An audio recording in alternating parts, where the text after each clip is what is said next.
8 ಮಂದಿ ಶಂಕಿತ ಉಗ್ರರು ಅಂಧರ್. 24 ಗಂಟೆಯಲ್ಲಿ ಲಾಕ್. ಹೇಗಿತ್ತು ಕಾರ್ಯಾಚರಣೆ? ಎಸ್ ವೀಕ್ಷಕರೇ, ನಿನ್ನೆ ಒಂದು ಸುದ್ದಿ ಇಡೀ ದೇಶವನ್ನೇ ಬೆಚ್ಚಿ ಬೀಳಿಸಿತ್ತು. ಪಾಕಿಸ್ತಾನ ಮೂಲದ ಲಷ್ಕರ್ ಎ ತೊಯ್ಬಾ ಸಂಘಟನೆ ಕೆಂಪುಕೋಟೆ ಸಮೀಪ ಸ್ಫೋಟಕ್ಕೆ ಸಂಚು ರೂಪಿಸಿತ್ತು ಎನ್ನುವ ನ್ಯೂಸ್ ದೇಶಾದ್ಯಂತ ಸಂಚಲನವನ್ನ ಸೃಷ್ಟಿಸಿತ್ತು. ದಿಲ್ಲಿಯ ಕೆಂಪುಕೋಟೆ, ಚಾಂದಿನಿ ಚೌಕ್ನಲ್ಲಿರುವಂತಹ ದೇವಾಲಯ ಮತ್ತು ದೇಶಾದ್ಯಂತ ಇತರ ಪ್ರಮುಖ ದೇವಾಲಯಗಳ ಬಳಿ ಸ್ಫೋಟಕ್ಕೆ ಪಾಕಿಸ್ತಾನದ ಲಷ್ಕರ್ ಎ ತೊಯ್ಬಾ ಸಂಘಟನೆ ಯೋಜನೆ ರೂಪಿಸುತ್ತಿರುವ ಮಾಹಿತಿ ಗುಪ್ತಚರ ಇಲಾಖೆಗೆ ಸಿಗ್ತಾ ಇದ್ದಂತೆ ಫೀಲ್ಡ್ಗಿಳಿದ ಪೊಲೀಸರು ಕೇವಲ 24 ಗಂಟೆಯೊಳಗೆ 8 ಮಂದಿ ಶಂಕಿತ ಉಗ್ರರನ್ನ ಹೆಡೆಮುರಿ ಕಟ್ಟಿದ್ದಾರೆ. ಪಾಕಿಸ್ತಾನ ಮೂಲದ ಲಷ್ಕರ್ ಎ ತೊಯ್ಬಾ ಐಎಸ್ಐ ಹಾಗೂ ಬಾಂಗ್ಲಾದೇಶದ ಉಗ್ರ ಸಂಘಟನೆಗಳ ಜೊತೆ ನಿಕಟ ಸಂಪರ್ಕ ಹೊಂದಿದ್ರು ಎಂಬ ಸ್ಫೋಟಕ ಮಾಹಿತಿ ಈಗ ಹೊರಬಿದ್ದಿದೆ. ಕೇವಲ ಕೆಲವು ಫ್ರೀ ಕಾಶ್ಮೀರ್ ಪೋಸ್ಟರ್ಗಳ ಜಾಡು ಹಿಡಿದು ಹೊರಟ ಪೊಲೀಸರಿಗೆ ಇಷ್ಟು ದೊಡ್ಡ ಉಗ್ರ ಜಾಲ ಸಿಕ್ಕಿ ಬಿದ್ದಿದೆ. ಏನಿದು ಸಂಪೂರ್ಣ ಪ್ರಕರಣ? ಉಗ್ರರ ಟಾರ್ಗೆಟ್ ಏನಾಗಿತ್ತು? ಭಯೋತ್ಪಾದಕರು ಸಿಕ್ಕಿ ಬಿದ್ದಿದ್ದು ಹೇಗಿತ್ತು ದೆಹಲಿಯ ಖಾಕಿ ಆಪರೇಷನ್? ಡೀಟೇಲ್ ಆಗಿ ನೋಡೋಣ ಬನ್ನಿ. ಗಾರ್ಮೆಂಟ್ಸ್ ಫ್ಯಾಕ್ಟರಿಯಲ್ಲಿ ಉಗ್ರರ ಬಂಧನ. ಉಗ್ರರಿಗೆ ಇದೆ ಪಶ್ಚಿಮ ಬಂಗಾಳದ ಲಿಂಕ್.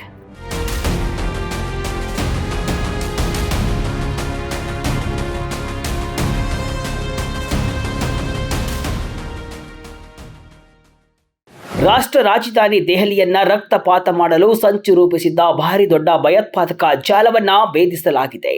ದೆಹಲಿ ಪೊಲೀಸರ ಸ್ಪೆಷಲ್ ಸೆಲ್, ತಮಿಳುನಾಡು ಮತ್ತು ಪಶ್ಚಿಮ ಬಂಗಾಳ ಪೊಲೀಸರ ಜಂಟಿ ಕಾರ್ಯಾಚರಣೆಯಲ್ಲಿ 8 ಮಂದಿ ಶಂಕಿತ ಉಗ್ರರನ್ನ ಹೆಡೆಮುರಿ ಕಟ್ಟಲಾಗಿದೆ. ತಮಿಳುನಾಡಿನ ತಿರುಪ್ಪೂರ್ ಜಿಲ್ಲೆಯ ಗಾರ್ಮೆಂಟ್ಸ್ ಫ್ಯಾಕ್ಟರಿಗಳಲ್ಲಿ 6 ಮಂದಿ ಶಂಕಿತರನ್ನ ಬಂಧಿಸಿದರೆ ಪಶ್ಚಿಮ ಬಂಗಾಳದಲ್ಲಿ 2ರನ್ನ ವಶಕ್ಕೆ ಪಡೆಯಲಾಗಿದೆ. ಗಾರ್ಮೆಂಟ್ಸ್ ಕಾರ್ಮಿಕರ ಸೋಗಿನಲ್ಲಿ ಅಡಗಿ ಕುಳಿತಿದ್ದ ಈ ಉಗ್ರರು ವಿದೇಶದಲ್ಲಿ ಕುಳಿತಿರುವ ತಮ್ಮ ಹ್ಯಾಂಡ್ಲರ್ಗಳ ಸೂಚನೆಯಂತೆ ಭಾರತದಲ್ಲಿ ಭಾರಿ ದೊಡ್ಡ ದಾಳಿಗೆ ಸಿದ್ಧತೆಯನ್ನ ನಡೆಸ್ತಾ ಇದ್ರು. ದೆಹಲಿ ಪೊಲೀಸರಿಗೆ ಬಂದ ನಿರ್ದಿಷ್ಟ ಗುಪ್ತಚರ ಮಾಹಿತಿಯ ಆಧಾರದ ಮೇಲೆ ತಮಿಳುನಾಡು ಪೊಲೀಸರ ಸಹಾಯವನ್ನ ಪಡೆದು ತಿರುಪ್ಪೂರ್ನಲ್ಲಿ ಏಕಾಏಕಿ ದಾಳಿ ನಡೆಸಲಾಗಿತ್ತು. ಯಾವುದೇ ಸುಳಿವು ನೀಡದಂತೆ ಕಾರ್ಯಾಚರಣೆಯನ್ನ ನಡೆಸಿ ಈ 6 ಜನರನ್ನ ಬಂಧಿಸಲಾಗಿದೆ. ನಂತರ ಇವರ ವಿಚಾರಣೆ ನಡೆಸಿದಾಗ ಪಶ್ಚಿಮ ಬಂಗಾಳದಲ್ಲಿರುವ ಮತ್ತಿಬ್ಬರು ಸಹಚರರ ಮಾಹಿತಿ ಲಭ್ಯವಾಗಿದೆ. ತಕ್ಷಣವೇ ಅಲ್ಲಿಯೂ ಕಾರ್ಯಾಚರಣೆಯನ್ನ ನಡೆಸಿ ಆ 2ರನ್ನು ಕೂಡ ಅರೆಸ್ಟ್ ಮಾಡಲಾಗಿದೆ. ಒಟ್ಟಾರೆ ಈ 8 ಜನರನ್ನ ಇದೀಗ ದೆಹಲಿ ಪೊಲೀಸರು ತಮ್ಮ ವಶಕ್ಕೆ ಪಡೆದು ತೀವ್ರ ವಿಚಾರಣೆಗೆ ಒಳಪಡಿಸಿದ್ದಾರೆ. ಬಂಧಿತ ಉಗ್ರರು ಬಾಂಗ್ಲಾದೇಶದವರು.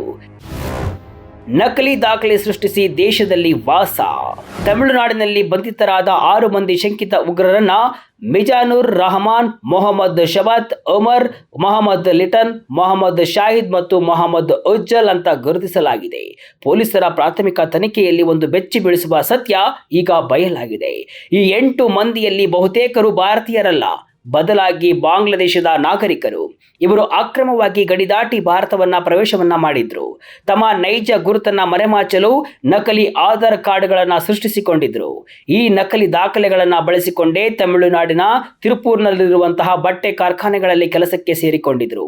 ಮೇಲ್ನೋಟಕ್ಕೆ ಸಾಮಾನ್ಯ ಕೂಲಿ ಕಾರ್ಮಿಕರಂತೆ ಕಾಣ್ತಾ ಇದ್ದಂತಹ ಇವರ ತಲೆಯಲ್ಲಿ ದೇಶ ವಿರೋಧಿ ಕೃತ್ಯಗಳ ನೀಲನಕ್ಷೆ ಇತ್ತು.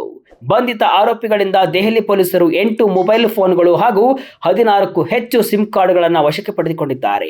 ಈ ಮೊಬೈಲ್ಗಳನ್ನು ಪರಿಶೀಲಿಸಿದಾಗ ದೆಹಲಿ ಸೇರಿದಂತೆ ದೇಶದ ಹಲವು ಪ್ರಮುಖ ನಗರಗಳ ಪೂರ್ವಭಾವಿ ಸಮೀಕ್ಷೆ ನಡೆಸಿರುವಂತಹ ವಿಡಿಯೋಗಳು ಪತ್ತೆಯಾಗಿವೆ. ತನಿಖೆಯಲ್ಲಿ ಸ್ಫೋಟಕ ಮಾಹಿತಿ ರಿವೀಲ್. ಈ ಆಪರೇಷನ್ ಮಾಸ್ಟರ್ ಮೈಂಡ್ ಯಾರು? ಈ ಉಗ್ರ ಜಾಲದ ಹಿಂದಿರುವ ಶಕ್ತಿಗಳು ಯಾರು ಅಂತ ಕೆದಕಿದಾಗ ನೇರವಾಗಿ ಪಾಕಿಸ್ತಾನದ ಗುಪ್ತಚರ ಸಂಸ್ಥೆ ಐಎಸ್ಐ ಮತ್ತು ಕುಖ್ಯಾತ ಉಗ್ರ ಸಂಘಟನೆ ಲಷ್ಕರ್ ಎ ತೊಯ್ಬಾ ಹೆಸರುಗಳು ಬಹಿರಂಗಗೊಂಡಿವೆ. ಬಾಂಗ್ಲಾದೇಶದ ಉಗ್ರಗಾಮಿ ಸಂಘಟನೆಗಳ ಜೊತೆಗೂ ಕೂಡ ಇವರು ನಿಕಟ ಸಂಪರ್ಕವನ್ನ ಹೊಂದಿದ್ರು. ದೆಹಲಿ ಪೊಲೀಸರ ಪ್ರಕಾರ ಈ 8 ಮಂದಿ ಶಂಕಿತರಿಗೆ ನಿರ್ದೇಶನ ನೀಡ್ತಾ ಇದ್ದಂತಹ ಮುಖ್ಯ ಹ್ಯಾಂಡ್ಲರ್ ಮೂಲತಃ ಜಮ್ಮು ಮತ್ತು ಕಾಶ್ಮೀರದವನಾಗಿದ್ದಾನೆ. ಆದ್ರೆ ಆತ ಪ್ರಸ್ತುತ ಬಾಂಗ್ಲಾದೇಶದಲ್ಲಿ ಕುಳಿತುಕೊಂಡು ಈ ಸಂಪೂರ್ಣ ನೆಟ್ವರ್ಕ್ ಅನ್ನ ಆಪರೇಟ್ ಮಾಡ್ತಾ ಇದ್ದಾನೆ. ಈ ಕಾಶ್ಮೀರಿ ಮೂಲದ ಉಗ್ರ ಪಾಕಿಸ್ತಾನಕ್ಕೆ ತೆರಳಿ ಅಲ್ಲಿ ಭಯೋತ್ಪಾದನಾ ತರಬೇತಿಯನ್ನ ಪಡೆದುಕೊಂಡು ಬಂದಿದ್ದಾನೆ ಎನ್ನುವ ಮಾಹಿತಿ ತನಿಖಾ ಸಂಸ್ಥೆಗಳಿಗೆ ಈಗ ಲಭ್ಯವಾಗಿದೆ. ಆತನ ಆದೇಶದ ಮೇರೆಗೆ ಈ 8 ಮಂದಿ ಯುವಕರು ಭಾರತದಲ್ಲಿ ಸ್ಲೀಪರ್ ಸೆಲ್ಗಳಾಗಿ ಕೆಲಸವನ್ನ ಮಾಡ್ತಾ ಇದ್ರು. ಬಾಂಗ್ಲಾದೇಶದಲ್ಲಿರುವ ಉಗ್ರನೊಬ್ಬ ಪಾಕಿಸ್ತಾನದ ISI ಸೂಚನೆಯಂತೆ ಭಾರತದಲ್ಲಿರುವ ಯುವಕರನ್ನ ಬಳಸಿಕೊಂಡು ದಾಳಿಗೆ ಸಂಚು ರೂಪಿಸ್ತಾ ಇರುವುದು ದೇಶದ ಭದ್ರತಾ ವ್ಯವಸ್ಥೆಗೆ ದೊಡ್ಡ ಸವಾಲಾಗಿ ಪರಿಣಮಿಸಿದೆ. ಉಗ್ರರಿಗೆ ಆರ್ಥಿಕ ನೆರವು, ಸ್ಫೋಟಕಗಳ ಪೂರೈಕೆ ಮತ್ತು ಟಾರ್ಗೆಟ್ಗಳ ಆಯ್ಕೆಯನ್ನ ಈತನೇ ಮಾಡ್ತಿದ್ದ ಅಂತ ಹೇಳಲಾಗ್ತಿದೆ. ಭಯೋತ್ಪಾದಕರ ಟಾರ್ಗೆಟ್ ಏನಾಗಿತ್ತು? ಬೆಚ್ಚಿ ಬೀಳಿಸುತ್ತೆ ಉಗ್ರರ ಕೃತ್ಯ. ಈ ಉಗ್ರರ ಟಾರ್ಗೆಟ್ ಏನಾಗಿತ್ತು ಎಂಬುದು ಇನ್ನಷ್ಟು ಆಘಾತಕಾರಿಯಾಗಿದೆ. ಫೆಬ್ರವರಿ 6ರಂದು ಪಾಕಿಸ್ತಾನದ ಇಸ್ಲಾಮಾಬಾದ್ನ ಮಸೀದಿಯೊಂದರಲ್ಲಿ ನಡೆದ ಆತ್ಮಹತ್ಯೆ ದಾಳಿಗೆ ISIS ಹೊಣೆಯನ್ನ ಹೊತ್ತುಕೊಂಡಿತ್ತು. ಆ ದಾಳಿಗೆ ಪ್ರತೀಕಾರ ತೀರಿಸಿಕೊಳ್ಳಲು ಭಾರತದಲ್ಲಿ ದೊಡ್ಡ ಮಟ್ಟದ ರಕ್ತಪಾತ ನಡೆಸಲು ಉಗ್ರರು ಮುಂದಾಗಿದ್ರು ಅಂತ ಕೆಲವು ಗುಪ್ತಚರ ವರದಿಗಳು ಸೂಚನೆಯನ್ನ ಕೊಟ್ಟಿವೆ. ದೆಹಲಿಯಲ್ಲಿ ಹೈ ಅಲರ್ಟ್ ಘೋಷಿಸಲಾಗಿದ್ದು, ಜನನಿಬಿಡ ಧಾರ್ಮಿಕ ಸ್ಥಳಗಳು ಮತ್ತು ಐತಿಹಾಸಿಕ ಕಟ್ಟಡಗಳ ಮೇಲೆ ಉಗ್ರರು ಕಣ್ಣಿಟ್ಟಿದ್ರು. ನಿರ್ದಿಷ್ಟವಾಗಿ ಹೇಳಬೇಕಂದ್ರೆ ದೆಹಲಿಯ ಪ್ರಸಿದ್ಧ ಚಾಂದಿನಿ ಚೌಕ್ ಪ್ರದೇಶದಲ್ಲಿರುವ ಒಂದು ಪ್ರಮುಖ ದೇವಾಲಯ ಮತ್ತು ಕೆಂಪುಕೋಟೆ ಸುತ್ತಮುತ್ತಲಿನ ಸೂಕ್ಷ್ಮ ಪ್ರದೇಶಗಳಲ್ಲಿ ಸುಧಾರಿತ ಸ್ಫೋಟಕ ಸಾಧನಗಳನ್ನು ಬಳಸಿ ಭೀಕರ ಬಾಂಬ್ ಸ್ಫೋಟಿಸಲು ಸಂಚು ರೂಪಿಸಲಾಗಿತ್ತು. ಕೆಂಪುಕೋಟೆ ಮತ್ತು ಚಾಂದಿನಿ ಚೌಕ್ ಪ್ರದೇಶಗಳಲ್ಲಿ ಪ್ರತಿದಿನ ಸಾವಿರಾರು ಪ್ರವಾಸಿಗರು ಮತ್ತು ಸ್ಥಳೀಯರು ಸೇರ್ತಾರೆ. ಇಂತಹ ಜನನಿಬಿಡ ಪ್ರದೇಶದಲ್ಲಿ ಸ್ಫೋಟ ಸಂಭವಿಸಿದರೆ ಸಾವು ನೋವಿನ ಪ್ರಮಾಣ ಊಹೆಗೂ ನಿಲುಕುವುದಿಲ್ಲ. ಈ ಕಾರಣಕ್ಕಾಗಿಯೇ ಉಗ್ರರು ಈ ಸ್ಥಳಗಳನ್ನು ಆಯ್ಕೆ ಮಾಡಿಕೊಂಡಿದ್ರು. ಸದ್ಯ ದೆಹಲಿ ಪೊಲೀಸರು ಈ ಪ್ರದೇಶಗಳಲ್ಲಿ ಭದ್ರತೆಯನ್ನ ತೀವ್ರಗೊಳಿಸಿದ್ದು ಹದ್ದಿನ ಕಣ್ಣು ಇಟ್ಟಿದ್ದಾರೆ. ಫ್ರೀ ಕಾಶ್ಮೀರ್ ಪೋಸ್ಟರ್ಗಳಿಂದ ಸಿಕ್ಕಿಬಿದ್ದ ಉಗ್ರರು. ಇಷ್ಟೊಂದು ವ್ಯವಸ್ಥಿತವಾಗಿ ನಡೆಯುತ್ತಿದ್ದ ಈ ಸಂಚು ಪೊಲೀಸರಿಗೆ ಗೊತ್ತಾಗಿದ್ದು ಹೇಗೆ? ಇಲ್ಲಿದೆ ನೋಡಿ ರೋಚಕ ತಿರುವು. ಇತ್ತೀಚೆಗೆ ದೆಹಲಿಯ ಮೆಟ್ರೋ ರೈಲು ನಿಲ್ದಾಣಗಳು ಸೇರಿದಂತೆ ರಾಷ್ಟ್ರ ರಾಜಧಾನಿಯ 10ಕ್ಕೂ ಹೆಚ್ಚು ಪ್ರಮುಖ ಸ್ಥಳಗಳಲ್ಲಿ ಪ್ರಚೋದನಕಾರಿ ಪೋಸ್ಟರ್ಗಳು ಅಂಟಿಸಲಾಗಿತ್ತು. ಆ ಪೋಸ್ಟರ್ಗಳಲ್ಲಿ ಕಾಶ್ಮೀರವನ್ನು ಪ್ರಸ್ತಾಪಿಸಿ ಫ್ರೀ ಕಾಶ್ಮೀರ್ ಎಂಬ ಘೋಷವಾಕ್ಯಗಳನ್ನು ಬರೆಯಲಾಗಿತ್ತು. ಈ ದೇಶ ವಿರೋಧಿ ಪೋಸ್ಟರ್ಗಳನ್ನು ಗಂಭೀರವಾಗಿ ಪರಿಗಣಿಸಿದ ದೆಹಲಿ ಪೊಲೀಸರ ಸ್ಪೆಷಲ್ ಸೆಲ್ ಇದರ ಮೂಲವನ್ನು ಹುಡುಕಲು ತನಿಖೆಯನ್ನು ಆರಂಭಿಸಿತು. ಆನ್ಲೈನ್ ಪೋಸ್ಟ್ಗಳು, CCTV ದೃಶ್ಯಾವಳಿಗಳು ಮತ್ತು ತಾಂತ್ರಿಕ ಸಾಕ್ಷ್ಯಗಳನ್ನು ಬೆನ್ನತ್ತಿ ಹೋದಾಗ ಈ ನೆಟ್ವರ್ಕ್ ನ ತಂತಿಗಳು ತಮಿಳುನಾಡಿನ ತಿರುಪೂರ್ಗೆ ತಳುಕು ಹಾಕಿಕೊಂಡಿರುವುದು ಪತ್ತೆಯಾಯಿತು. ಕೇವಲ ಪೋಸ್ಟರ್ ಅಂಟಿಸುವ ಕೆಲಸ ಮಾತ್ರವಲ್ಲ, ಇದರ ಹಿಂದೆ ದೊಡ್ಡ ಬಾಂಬ್ ಸ್ಫೋಟದ ಷಡ್ಯಂತ್ರವೇ ಅಡಗಿದೆ ಅನ್ನೋದನ್ನ ಪೊಲೀಸರು ಪತ್ತೆ ಹಚ್ಚಿದ್ರು. ತಕ್ಷಣವೇ ಕಾರ್ಯಪ್ರವೃತ್ತರಾದ ಅಧಿಕಾರಿಗಳು ತಮಿಳುನಾಡು ಪೊಲೀಸರ ನೆರವಿನೊಂದಿಗೆ ಈ ಬಾರಿ ಕಾರ್ಯಾಚರಣೆಯನ್ನ ಆರಂಭಿಸಿದ್ರು. ಈ ಹಿಂದೆಯೂ ಜಮ್ಮು ಕಾಶ್ಮೀರದಲ್ಲಿ ಕಾಣಿಸಿಕೊಂಡಿದ್ದ ಪೋಸ್ಟರ್ಗಳ ಜಾಡು ಹಿಡಿದು ಹೋದಾಗ ಫರೀದಾಬಾದ್ನ ಅಲ್ ಫಲಾಹ್ ವಿಶ್ವವಿದ್ಯಾಲಯದ ವೈದ್ಯರೊಬ್ಬರ ಉಗ್ರ ಮಾಡೆಲ್ ಸಿಕ್ಕಿಬಿದ್ದಿತ್ತು. ಆ ವೈದ್ಯರು ಕೆಂಪುಕೋಟೆ ಸ್ಫೋಟದ ಸಂಚಿನಲ್ಲಿ ಭಾಗಿಯಾಗಿದ್ರು. ಅದೇ ರೀತಿಯಲ್ಲಿ ಇದೀಗ ಫ್ರೀ ಕಾಶ್ಮೀರ್ ಪೋಸ್ಟರ್ಗಳು ಕೂಡ ಮತ್ತೊಂದು ದೊಡ್ಡ ಉಗ್ರ ಜಾಲವನ್ನ ಬಯಲಿಗೆಳೆದಿವೆ. 8 ಮೊಬೈಲ್, 16 ಸಿಮ್ ಕಾರ್ಡ್ ವಶಕ್ಕೆ. ಉಗ್ರರ ಜಾಡು ಹಿಡಿದು ಹೊರಟ ಖಾಕಿ. ಬಂಧಿತರಿಂದ ವಶಪಡಿಸಿಕೊಳ್ಳಲಾಗಿರುವ 8 ಮೊಬೈಲ್ ಫೋನ್ಗಳು ಮತ್ತು 16 ಸಿಮ್ ಕಾರ್ಡ್ಗಳನ್ನು ಇದೀಗ ಸೈಬರ್ ವಿಧಿವಿಜ್ಞಾನ ಪ್ರಯೋಗಾಲಯಕ್ಕೆ ಕಳಿಸಲಾಗಿದೆ. ಈ ಮೊಬೈಲ್ಗಳಲ್ಲಿರುವ ವಾಟ್ಸಪ್, ಟೆಲಿಗ್ರಾಮ್ ಚಾಟ್ಗಳು, ಇಮೇಲ್ಗಳು ಹಾಗೂ ವಿಡಿಯೋಗಳನ್ನು ಡಿಕೋಡ್ ಮಾಡುವ ಕೆಲಸ ಭರದಿಂದ ಸಾಗ್ತಾ ಇದೆ.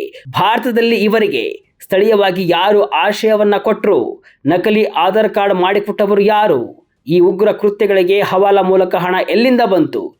ದೇಶದ ಬೇರೆ ಬೇರೆ ರಾಜ್ಯಗಳಲ್ಲಿ ಇವರ ಇತರೆ ಸ್ಲೀಪರ್ ಸೆಲ್ಗಳು ಸಕ್ರಿಯವಾಗಿಯಾ ಎಂಬ ಬಗ್ಗೆ ದೆಹಲಿ ಪೊಲೀಸರು ಆಳವಾದ ತನಿಖೆಯನ್ನು ನಡೆಸ್ತಾ ಇದ್ದಾರೆ. ಬಂಧಿತ 8 ಮಂದಿಯನ್ನ ದೆಹಲಿಗೆ ಕರೆತಂದು ಹೆಚ್ಚಿನ ವಿಚಾರಣೆಗೆ ಒಳಪಡಿಸಲಾಗುವುದು ಅಂತ ಹಿರಿಯ ಪೊಲೀಸ್ ಅಧಿಕಾರಿಗಳು ಕೂಡ ತಿಳಿಸಿದ್ದಾರೆ.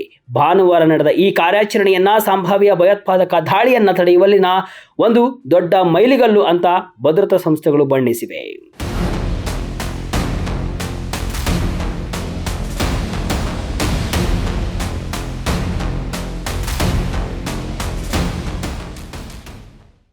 ನೋಡಿದ್ರಲ್ಲ ವೀಕ್ಷಕರೇ, ಗುಪ್ತಚರ ಇಲಾಖೆ ಹಾಗೂ ದೆಹಲಿ ಪೊಲೀಸರ ಸಮಯ ಪ್ರಜ್ಞೆಯಿಂದಾಗಿ ದೇಶದ ರಾಜಧಾನಿಯಲ್ಲಿ ನಡೆಯಬೇಕಿದ್ದ ಬಹುದೊಡ್ಡ ರಕ್ತಪಾತ ಒಂದು ತಪ್ಪಿದಂತಾಗಿದೆ. ಪಾಕಿಸ್ತಾನ ಮತ್ತು ಬಾಂಗ್ಲಾದೇಶದಿಂದ ಆಪರೇಟ್ ಆಗುತ್ತಿರುವ ಇಂತಹ ಉಗ್ರ ಜಾಲಗಳ ಬಗ್ಗೆ ಭದ್ರತಾ ಪಡೆಗಳು ಸದಾ ಹೈ ಅಲರ್ಟ್ ಆಗಿವೆ. ಸದ್ಯ ವಶಕ್ಕೆ ಪಡೆದಿರುವ 8 ಮಂದಿ ಉಗ್ರರಿಂದ ಇಂಚಿಂಚು ಮಾಹಿತಿಯನ್ನು ಕಲೆ ಹಾಕಲಾಗ್ತಿದೆ. ತನಿಖೆಯ ನಂತರ ಇನ್ನಷ್ಟು ಸ್ಫೋಟಕ ಅಂಶಗಳು ಬೆಳಕಿಗೆ ಬರುವ ಸಾಧ್ಯತೆ ಇದೆ.